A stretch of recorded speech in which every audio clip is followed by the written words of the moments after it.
What's up, guys? Welcome back to the channel. For those of you who don't know, my name is Chris Moore, and in today's video, I hope you can hear it, that's my new project bike, guys.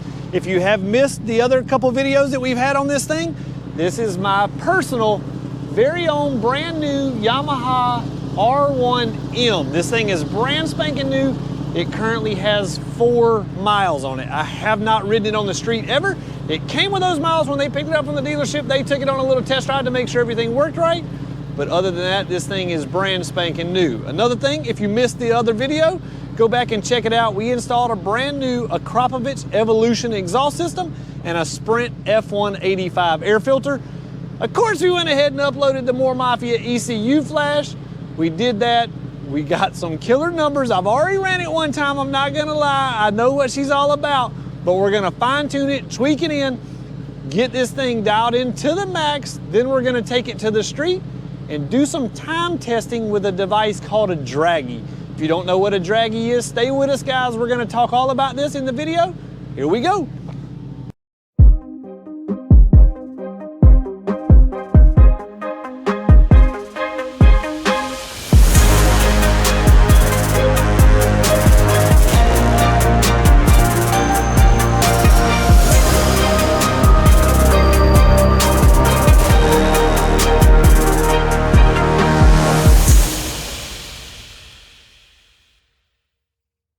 All right, let's get busy. Let's go check out this new Yamaha R1M. I spent $26,000 buying this thing, which absolutely blows my mind. Crazy expensive for a sport bike. It comes with all carbon fiber fairings from the factory, tons of gizmos and gadgets, electronic suspension. Yeah, that's right, guys. I can push the button, stiffen up my shocks. We're not gonna get too much into the details about what the bike is stock. You guys can go and look up that for yourself. I just want to show you the modifications and how we're going to turn this thing into the fastest Yamaha R1 possible.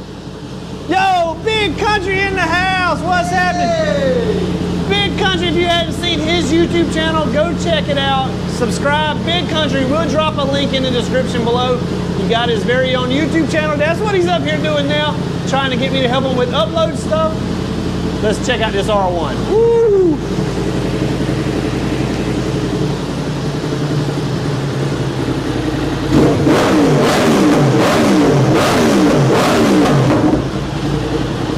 All right, guys, time to hit the rollers. Let's see what this thing will do. All right, we got the bike all warmed up. The tire is ready to go. The engine is warm. The ECU flash has been done. We have not done any fine tuning and tweaking. Let's just see what kind of power this thing puts down on the ECU flash and see what this new Akrapovic exhaust sounds like.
sounded the Akrapovic Exhaust versus the other ones we've tuned in the past.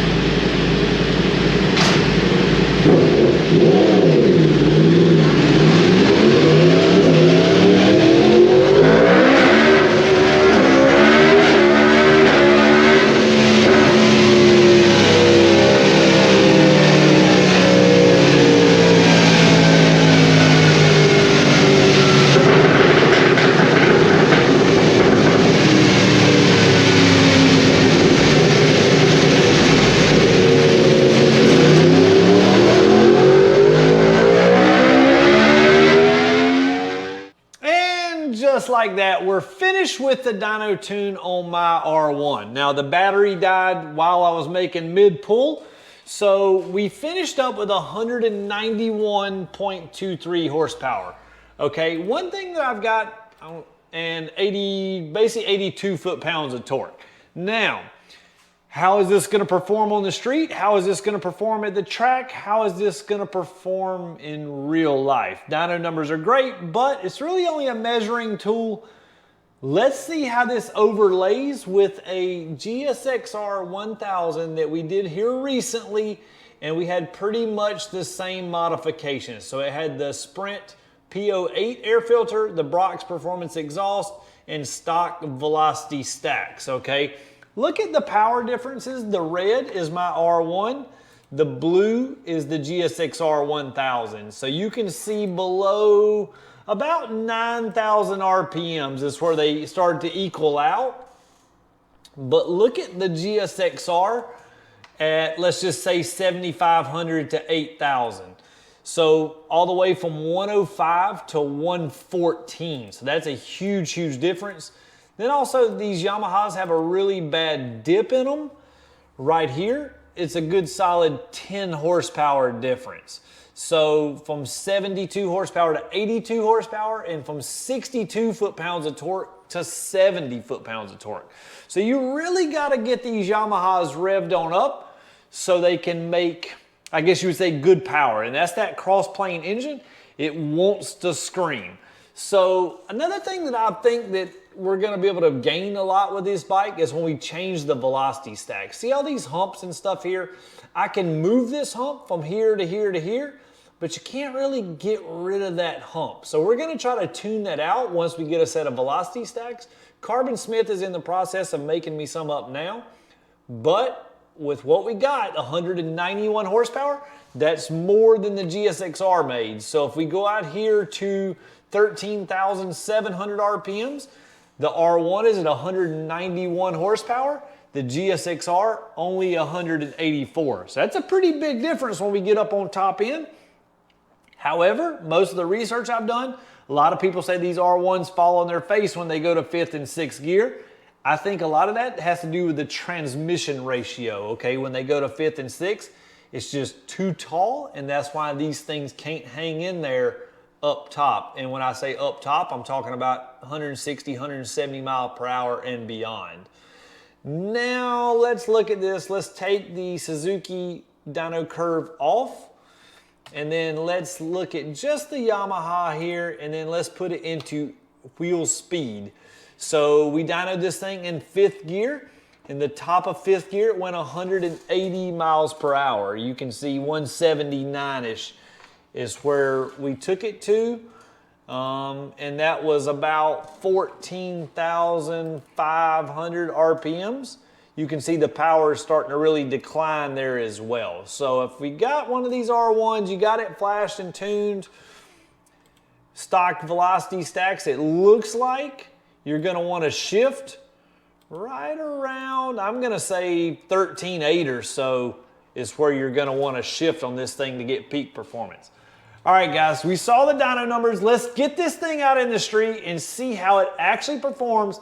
Then we're gonna talk about what we gotta do next to go to the next step. And I don't mean back on the dyno, I'm talking about real life stuff. We gotta make this thing perform and move forward faster. Okie dokie, here we go. First ever test drive on our new 22 R1M. We got this thing all dyno tuned up. We got the power in it. Now let's take it out and see how the thing actually rides. I have not put any miles on it yet.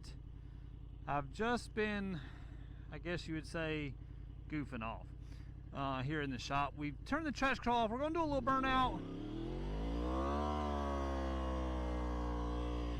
Not that this thing has any problem with traction, but brand spanking new bike, we really don't want to go out here and water up because the tires are cold. The tires are always kind of slick on any brand new bike or on any brand new tire until you get some miles on it. So this is the day before Thanksgiving. Traffic is absolutely crazy right now. I can already see it before we even pull out of the parking lot here. We're gonna take her down to Guadalajara, Mexico and see how this thing rides.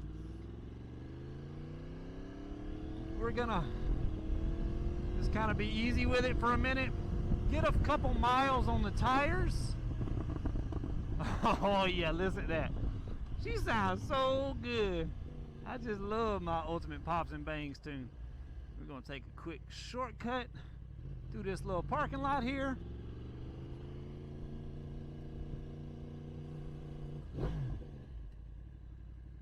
Speed bump.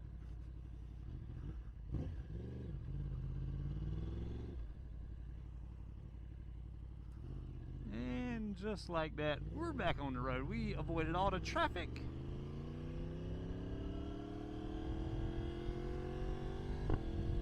Man, quick shifter really smooth on this thing. First thing you notice right off the bat, how buttery smooth Yamaha's quick shifter is. Suzuki's quick shifter is really good as well. Kawasaki, and not so much. Absolutely horrible in my opinion. A lot of people out doing yard work today. A lot of people off work. Not us. We're working. This is our job. We're having fun. Oh yeah, listen to that crackle pop. So you notice, I don't know if you can see where I've got the camera. I've got it stuck right to the triple tree right beside the ignition switch. Getting a pretty good view there from our Insta360 X3 camera. I really like this thing. I've got the mic adapter. So far initial impressions, really smooth. I got the tune spot on. The mid-range and stuff feels really good in it, the throttle response. So I'm on power setting 1. Power setting 1 I've got set up to be the most aggressive, just as it is from the factory. And then I've got setting 2 and 3 to where they'll make the same horsepower as wide open. Feels really good. You see, as soon as you just roll into it, any front tires coming off the ground. You gotta see, I don't think our lift control is on. Let's go in and turn that on as soon as we get stopped, because with no lift control, this thing's super wheelie happy. Go into our YRC settings. Let's see, lift. Nope. Why is it not let? Oh, it won't let me turn lift off without the traction control being off or on. So we'll go back and get that next time we stop. Till then, just have some fun with what we got. Like I said, still trying to be easy with these tires, get used to the thing. This bike sits up extremely tall. So I'm 6 feet tall, got super long legs, barely touch the ground on this thing. Really tall bike. Let's get it down into putt-putt cruising speeds, make sure we got everything silky smooth. And yes, it feels really good. You know what I just realized? I hope this thing's got enough gas in it. Best I remember, we had slim to no gas. We're gonna have to stop up here at the gas station, put a little go-go juice in her. I just wanted to get the first ride impressions from me. I've done tons of drag racing, rode tons of bikes all the time, but I've never really ridden an R1 more than a couple miles, just as I, tune one at the shop, test drive it, stuff like that. Take this thing out and actually get to rip on it a little bit and see how this thing feels.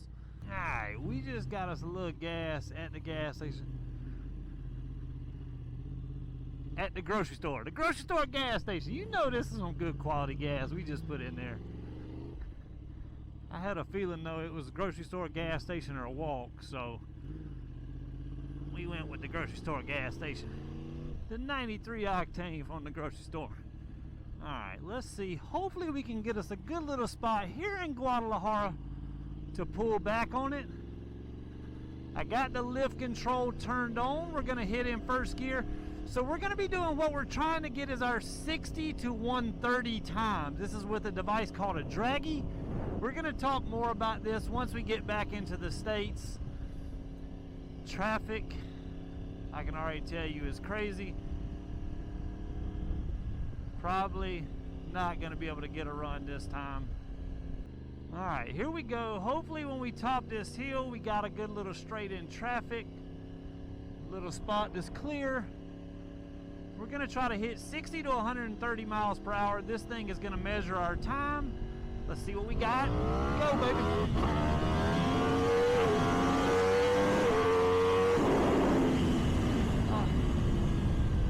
I let off. I saw 126 miles per hour on the speedometer. No.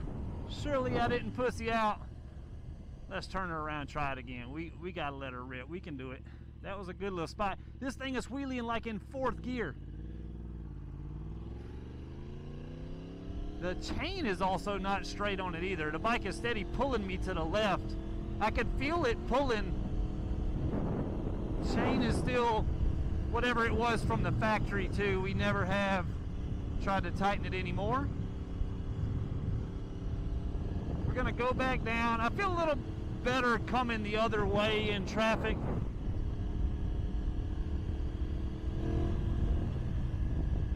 I'd rather top over the hill and see everything in front of me versus wonder about what's in front of me. I'm not gonna lie, it took me a long time to hit the 130. I'm used to my lowered and stretched and set up Gixxer 1000. This thing took forever.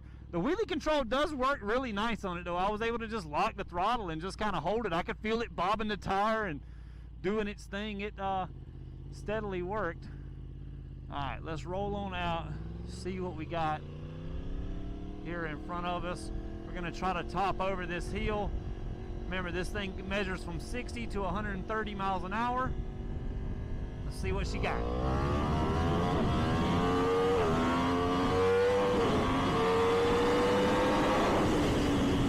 Alright, we saw 137 on the speedometer. This thing is wheeling in fourth gear. I can feel the wheelie control catching it. Definitely no way you could ride it without that stuff. Works super good. We're gonna pull over here in just a second, make sure it worked. Well, actually I can probably get out my phone. I feel like it took me to like third or fourth gear to hit 130 mile an hour. What in the world? We gotta bring this thing to life. You guys, man, you really have no clue how fast some of these race prep bikes are we got. You gotta think, you guys saw the dyno numbers this thing made. I'm like complaining about it being slow. I'm like, good Lord. The reason it's slow is not because it only has 190 horsepower. It's because that we're not able to use the 190 horsepower. That's what I want this whole video to be about, and this build series. So a lot of you guys that are, let's just say you're new to the bikes or just getting into it, and you research and you watch all these videos and you see this stuff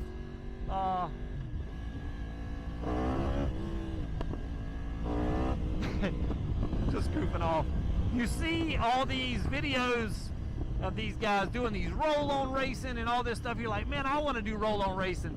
And then you go out and you spend 30 grand like we did here for this new Yamaha. You put a $2,000 or $3,000 exhaust pipe on it, you get it tuned, you're like, damn, I still got my ass waxed by a slower bike. You know what I mean? I know his bike don't make that much power. How did he beat me? Well, there's a lot more to going fast than just buying parts off an internet website and having horsepower. We're going to get into all that stuff in this build series, This is gonna be a lot of fun showing you guys what just simple changes and simple parts will do for our time. I'm hoping that was a good, we should be able to get the number out right now. Let me dig my phone out of my pocket. Let's see. We're looking for 60 to 130 history, 60 to 130, 11:23, that's today, 5.06 seconds. We were going 0.082 downhill. It took 730 feet to do it. We're going to go over that more at the shop, and I'm going to show you how I know all that information, but 5.02 seconds. So that is a good, I guess you would say, baseline number for this bike. I mean, that was as good as it can get. I mean, we were going 0.8% downhill, which, yeah, of course, maybe that helps a little bit. But no matter what, you can't ride it any better because you just lock the throttle. The wheelie control does all the work. I had it pinned. The thing was doing all it can do. We don't need any more horsepower because literally the thing was picking the tire up in 4th gear with what we have. 100% unrideable. And when I say unrideable, like if you turn the wheelie control off, it literally takes an absolute professional rider to control something like this. But I didn't want to put my riding ability into the factoring of the times. In other words, I didn't want my ability to be able to outperform or underperform or whatever compared to somebody else's numbers. Those numbers should be pretty accurate for anybody with a new R1. Now let's say maybe you could get it with a 10th. I mean, you literally saw we tried it one time, okay? That was our second time. First time I pussied out and didn't hold it wide open long enough. Second time we got it dead on the money, and you can see the bike floating and bobbing the tire the whole entire way. We'll be back to the shop here in just a sec. Wait a minute, back to America. We'll be back out of Mexico here in just a second, and we'll go over this data. All right, guys, let's talk about this draggy device and what it is. So I had this thing in my pocket the whole entire time. That's it right there. That's all there is to it. You can see this is beside my Samsung Note cell phone, and it is super, super small. It's also magnetic, so you can see it sticks to the desk. You can pick one of these up, draggymotorsports.com. If you use the code MOREMAFIA10, that's going to give you 10% off. These things are on sale for $139. You use the code, you get 10% off. Poof, super, super cheap. This thing right here will teach you a lot in the world of motorsports, okay? So if we take a look at my phone here, I hope this is going to show up good, but you can see at 5.06 seconds from 60 to 130 miles per hour, took 730 feet, 0.082% downslope. You can see how much time it took to get to each increment, from 60 to 70, from 60 to 80, from 60 to 90. It tells you all those time increments, which is super, super cool. And then it also shows you that it is a valid report. It was done at 68 degrees, 992 feet of elevation. That's 1,618 feet of density altitude. So it even keeps up with the weather and logs all that stuff. So you know if you're testing on a hot day versus cold day, how much did the weather affect the performance, or how much did the modifications you changed help or hurt the bike. So the reason this thing, of course we got tons of horsepower, but we're not able to put it down, is because the bike sits up super high. Now we all know this thing is built to go into corners. We're not gonna be putting it into corners. I know a lot of you guys have been steady typing away, take it to the GP course, don't ruin the bike. Well, I'm gonna ruin it. I'm gonna take this thing, lower it down, where we're gonna stretch it. How much, I haven't decided yet. What we're gonna do with it, I haven't decided yet, but we are gonna lower this bike down. Now I've already got with Brock's Performance, and we've got some lowering links for the bike. Here we are, these are special prototype Brock's Performance lowering links that he special designed for this R1M, and we are gonna get this thing lowered down and get the chassis set up to go in a straight line as fast as possible. Now, how are we gonna do that?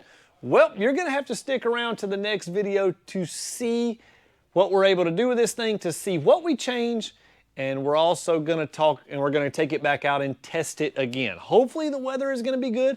67 degrees here in South Carolina in November. I don't know how many more days we're gonna get like this, but either way, I'll bundle up. We're gonna take this thing out and test it, and we're gonna be able to make it go faster, a lot faster. And we're gonna spend just a very little amount of money. It's not gonna take a lot to speed this thing up. Now, granted, we're gonna stick with that 191 horsepower that we got, but the main thing is we're gonna use that 191 horsepower. We wanna be able to just lock the throttle and have the wheelie control, not really do much of any work. I think we're gonna make it happen. Actually, I know we're gonna make it happen. Stay with us, guys. Be sure to subscribe to the channel. This is gonna be a fun series. One more thing that came while I was out on the test drive, boof, new gas cap, boys. I'm about to get this installed up. The factory gas cap, super cheap, super cheesy looking. That right there, that's the same thing that comes on the cheapest Yamaha made. Shouldn't be on this $27,000 R1. We're gonna get this replaced up. We'll have this on the next video, guys. Thanks for watching. We'll see you next time. Smash that like button. Check us out, moremafia.com for more details. See ya.